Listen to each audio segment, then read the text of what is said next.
exchange of information between the mean. Mean is what? Mean is about words, signals, actions, etc. Right? These are two definitions of communication. One is not transmission of information from one end to another, or also the exchanging of the information through the means. Means is like word, signals, action. It is known as communication. And now the communication system.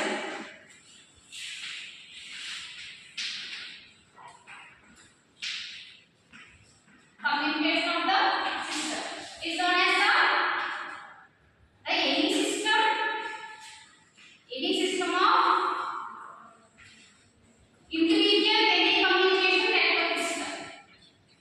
Individual telecommunication network system is known as communication system. Any system of individual telecommunication network system is known as communication system. And now we are going to the types of communication system. Now the types of the communications are sender,